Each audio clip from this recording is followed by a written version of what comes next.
With His blood, He has saved me. With His power, He has raised me.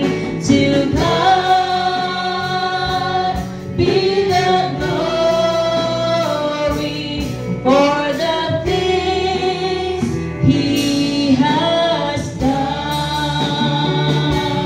For the things He has done. For the things He has done.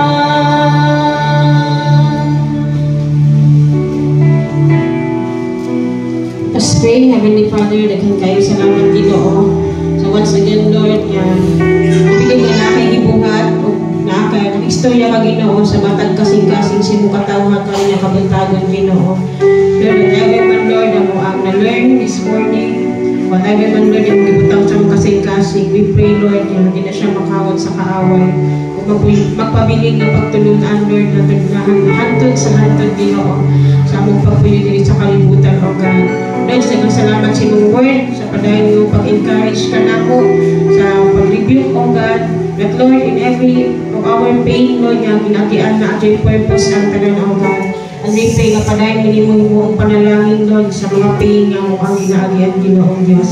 Lord, you to bless Pastor Mike, even Lord, your family, and salamat po Lord na padayon pagka-bless sa matag usan ni kanamo Ginoo. So depart on this place, O God. Salamat Ginoo sa protection. Salamat sa joy. At salamat Ginoo sa strength, O God, na maghatag sa matag usan. Give you glory, honor, praises, and thanksgiving in Jesus' name.